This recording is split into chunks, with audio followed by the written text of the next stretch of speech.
The whole world is governed by laws, the universe, in fact. Laws. We call it the law of electricity. We call it the law of gravity. There's mathematical laws, there's physical laws, speed and velocity laws, agricultural laws. There's all kinds of laws.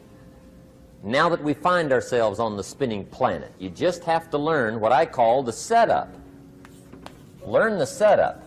Life's setup. Now, we didn't set it up, but we're here, so you got to learn it. And we should learn the setup for two basic reasons. Number one, to keep from getting hurt. It's one of the major reasons for learning, so you won't get hurt. See, economically, socially, personally, you can get hurt just not knowing. Ignorance is not bliss. Ignorance is poverty. Ignorance is tragedy. You got to know, or you're going to get hurt. It's good to know not to walk out the 10-story window. That's excellent information. Now, what if a guy didn't know and he walks out? Now he's dead at the bottom. Somebody says, well, the poor guy didn't know. You got to know, or you're going to get hurt. Okay. Now, here's a parenthesis. You don't have to like the setup. I don't ask you to like how it is. That's not what's important. But it is important to learn how it is. Okay? So you don't have to like it, but you should learn it. That's what I tell the kids, right? Make sure you get the information. What you think about it, that's up to you. What you're going to do with it, that'll soon be up to you. But make sure you get it. See, there's nothing worse than being stupid. Nothing. I mean, being broke is bad, but being stupid is awful. And what's really bad is being broke and stupid, right? That's about the end of the world. I mean, there isn't anything much worse than that. Unless you're sick. Sick, broken, stupid. I mean, that is it, right? There's nowhere else to go. So make sure you get the information. It's key. You don't have to like it, but learn it. If this big monstrous thing lifts up in the sky, hangs there for a little while, cuts loose, comes crashing down, boom, shakes the ground for 5 miles. And then this big monstrous thing lifts back up in the sky, hangs there for a little while, cuts loose again, comes crashing down, boom, shakes the ground for 5 miles. It just keeps doing it, this big monstrous thing, lifting up and then crashing down, boom. Now, you might come along one day and say, that's got to be a stupid arrangement, which is okay. You're entitled to your opinion. But the first thing you should learn to do is get out from under it, right? That's number one. You might have a great moral argument. You might want to shake your finger at the sky, but do it from over there, right, so you don't get smashed. It's called your basic smart. So number one, learn so you won't get hurt. Whether you like it or not, learn. Now here's the second reason for learning, the setup, to benefit. It's called the plus of life. And that's what life is, right? Both minus and plus. The minus is tragedy, heartache, misery, failure, unhappiness. But life is also happiness, prosperity, good feelings. So here's the key. Learn to get on the good side of the way things work.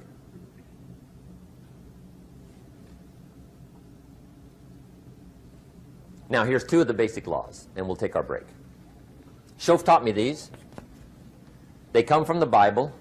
Now, again, I'm an amateur, okay? When it comes to the Bible, I'm not a pro. So you'll sort of have to take my way of putting it. But here they are. The first one is the law of use. The law of use. And it goes something like this. Whatever you don't use, you lose. Lack of use causes loss.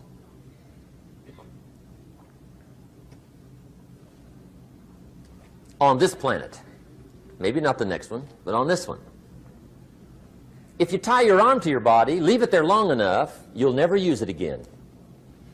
It's over for the arm. Now, it may not be over, but it's over for the arm. The only way to keep the use of this arm is what? Keep using it. If you quit, you lose automatically. They don't bring it up for a vote. You lose automatically when you quit. Now, the same thing that goes for your arm goes for your brain, mentality. The same thing goes for all the human virtues. Ambition, unused, declines. Strong feelings, unused, diminish. It doesn't grow, it diminishes. Faith, unused, decreases. It's a law. Vitality, unused, diminishes. Energy, unused, decreases. The guy says, well, I'm going to save up my energy. You can't do that. That's like trying to save today, put it on the end of the year. See, you can't do that. They'll come take you away. If you don't use today, what? It's lost. The guy says, well, I'll work twice as hard tomorrow to make up for it. See, that's foolish. You could have done that anyway. Today, unused is lost. A talent unused is lost. An ability unused is lost. So here's one of the key expressions of the evening. Take a new inventory of yourself. Starting tomorrow, new project. Take a new inventory. And make sure that all of your talent and ability and mentality and ingenuity and vitality and strong feelings, faith, courage, make sure that all you've got's being used. Otherwise, you lose. Now, one of the best illustrations of the law of use is a Bible story called the Parable of the Talents. The talent story. Interesting story if you haven't read it in a while. Just review it. It's a good story. An ancient story. It says there was a master with 3 servants. He got them together one day and he said to the 3, I've got these talents. And in those ancient days, a talent was a measure of gold. And he said to the 3 servants, take these talents and see what you can do with them while I'm gone. He said, I'm taking a journey and I'll be gone for a while. When I come back, we'll get together, go over the book, see how you did. He said, here's 5 of these talents for you. 5. Here's 2 of them for you. 2. And here's 1 for you. 1. The master said, take those talents, see what you can do with them. When I come back, we'll get together, we'll go over it all. The servant said, okay, master takes off. According to the ancient story, the master comes back from his trip. When he gets back, he gets the 3 servants together, and as he said he would, he asks, how did it go with those talents? You were 5. What happened? That servant said, well, I took the 5 talents you gave me, and I put them to work. A little shaky at first, but he said things finally got rolling, and he said, I poured it on. And he said, my talents grew to 7, 8, 9, 10. He said, I doubled my talents from 5 to 10. Books will show. Master said, one heck of a job. Or something like that. He said, I gave you 2 talents. What happened? That servant said about the same thing happened to me. I put those 2 talents to work, poured it on. They grew to 3 and then to 4. He said, I doubled my talents from 2 to 4. Books will show. Master said, well done. He said, I gave you 1 talent. What happened? That servant said, well, I took the talents you gave me, and I carefully wrapped it, and I dug a hole and buried it. And camouflaged it, I suppose, right, so nobody would steal it. And he said, fortunately, nobody got it. And he said, I knew you were going to be here today, so I dug it up. Here it is, safely wrapped. I did not lose it while you were gone. According to the ancient story, the master said, take that talent away from him and give it to the man that's got 10. Now you might say, well, I don't like that arrangement. The poor guy's only got 1 talent. He's already got 10. It ought to be more even. Remember, I didn't ask you to like it. But this one I would ask you to learn, because it simply means whatever you do not employ, you forfeit. It's a law. So learn well the law of use. Now here's the second one, and we're going to take our break. Second law. from the Bible. This one we've heard since we were small, I'm sure. It's called the law of sowing and reaping. In fact, we've probably heard it so often we could quote it. It says, whatever you sow, what? You shall reap. Fairly blunt, hopefully clear. Here's my first suggestion on the law of sowing and reaping. Don't try to beat it. You might as well try sitting on the sun in the morning. Keep it from coming up. You'll have better luck.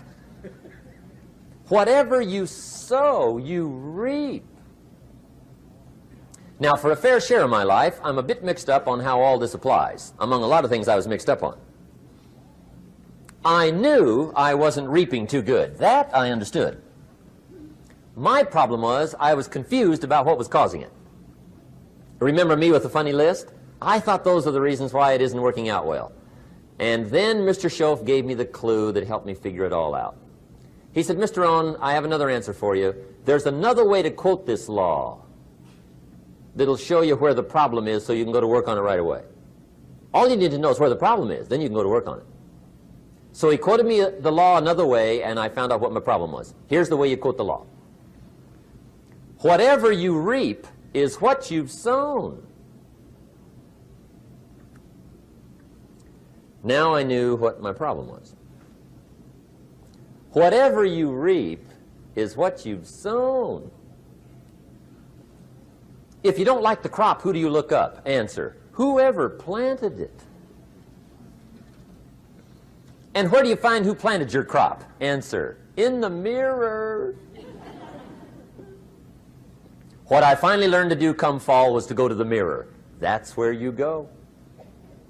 And if necessary, you say, a few skinny carrots? I got to be unimpressed. Where were you last spring? Asleep? Didn't you read the books? Did you break your hoe? Let me give you 7 key points to the law of sowing and reaping. Let's tick right down through the list of 7, and it'll be break time. 7 points to sowing and reaping. Here's part of the philosophy that really helped me to make some changes in life direction. Number 1, the law of sowing and reaping is negative. That's number 1, which simply means if you sow bad, you reap bad. Now, this is kind of 3rd grade, but it doesn't hurt to go over the basics. If you plant thistle seeds, you don't get pumpkins. Honest, no use looking for pumpkins. John says, how come no pumpkins? Come on, John. The law's negative. That's how come. Now, here's number 2. The law's positive, which simply means if you sow good, you reap good. If you plant pumpkin seeds, you don't get thistles. Not from pumpkin seeds. Mother Nature won't pull tricks on you over in the corner snickering and pushing you thistles and you planting pumpkin seeds. She won't do that. You will get pumpkins from pumpkin seeds, and the reason is because the law is positive. Now, here's number 3. I got excited when I found out the full dimension of this. See, you do not reap what you sow, but rather, you always reap much more than what you sow. So the 3rd key word is more. You don't get back what you put out. You get back much more than what you put out. And it works both positive and negative. On the negative side, it said, if you sow to the wind, you reap the whirlwind. So you've got to get ready for that, or you will be naive.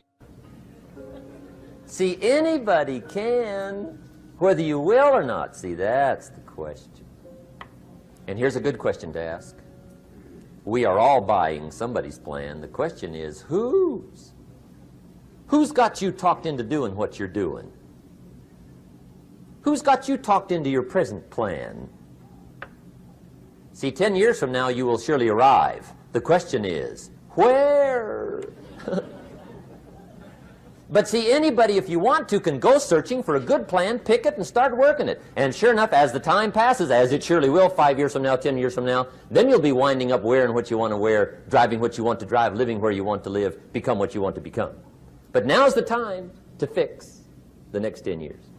And who can? Anybody. Here's number 6. The 6th key to sowing and reaping. This is leveling with you now, as we promised to do. There's one thing better than the truth, and that's the whole truth. And here's part of the whole truth of the law of sowing and reaping. Number 6 is, you could lose. There are times when you just lose, no matter what you do. It's that kind of planet. You reap what you sow, yes, but... What does that mean? Yes, but, well, the farmer plants his crop in the spring, takes care of it all summer, loves his family, works 10, 12 hours a day, 6, 7 days a week, is an honorable man. Come fall, he's got a beautiful crop, and he deserves every bit of it. But the day before he sends the combines into the field, a hailstorm comes along and beats it all in the ground. Which means you lose. Somebody says, well, what did he do wrong? Answer, nothing. It's just that kind of planet.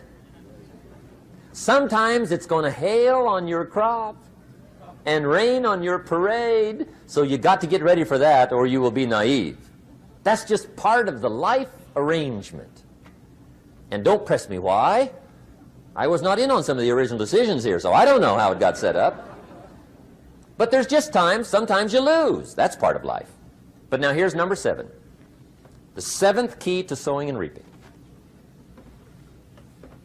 And it goes like this. It's just another way to quote the same law. And it goes like this. If you don't sow, that's just another way to quote the law. If you don't sow, what?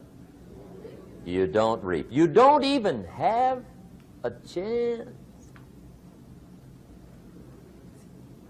So if you looked at your game plan tomorrow, you might come to the quick conclusion, I got to get some sowing going.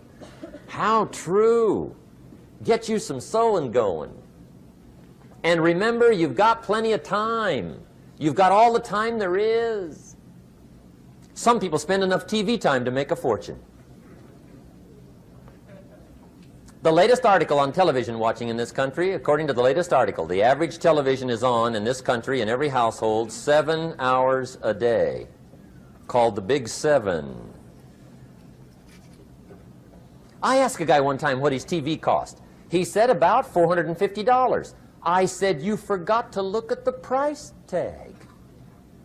He said, what do you mean? I knew he was a TV watcher. I said, that television costs you, in my opinion, at least $12,000 a year. To watch it, not to own it. Owning it's cheap. Watching it is what's expensive. And I said, hey, $12,000 a year is too much to pay to watch TV. That's too much. Pay a little, but not $12,000. And he's the guy that said, I hope pay TV never comes.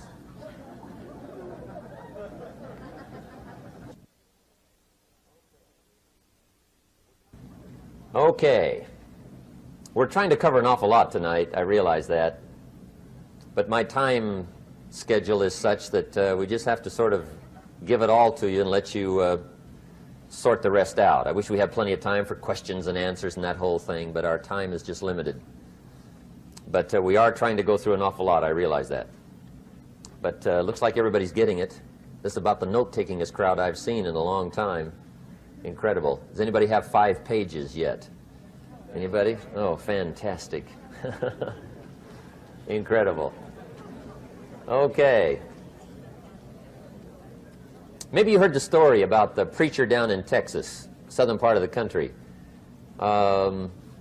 He was an evangelist back in the horse and buggy days. And he was very good at being an evangelist, and a lot of people used to come and hear him preach. And one day he put up his tent in one of these Texas towns and expected a big crowd as usual, come and hear him preach. And he got there, first night of the tent revival, walked in. 7:30, time to start. And to his surprise, the tent was empty. He thought, well, something must be drastically wrong. So he waited till 7:45, nobody showed up. 8 o'clock, zip. Finally, 8:15, one lone cowboy wandered up on his horse, tied his horse up outside, came in, sat down on the front bench, right, waiting for something to happen. The preacher thought, well, at least I better go down and talk to the cowboy. So he walks down, talks to the cowboy, and he says, "Cowboy, I'm the preacher." And he said, "I don't know what to tell you. Something's gone wrong." He said, "This tent was supposed to be full of people." He said, "I'm embarrassed." He said, "You're the only one that showed up." And he said, "I really don't know what to do." And the cowboy said, "Well, I'm not a preacher, so I really can't tell you what to do." You know, he said, "I'm just a cowboy." But he said, "I know this, if I went out to feed my cattle and only one showed up, I'd at least feed it." The preacher thought, hey, the cowboy is right.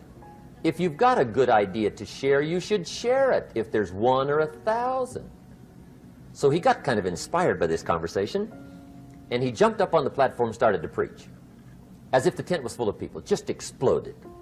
And he went for an hour and 15 minutes, just kept rolling. Finally, he quit. And when he finished, he came down off the platform, talked to the cowboy again. Says, "Well, cowboy, what did you think of my sermon?" And the cowboy said, "Well, I'm not a preacher, so I really can't tell." You know, he said, "I'm just a cowboy." But he said, "I know this, if I went out to feed my cattle and only one showed up, I'd feed it, but I wouldn't dump the whole load on it."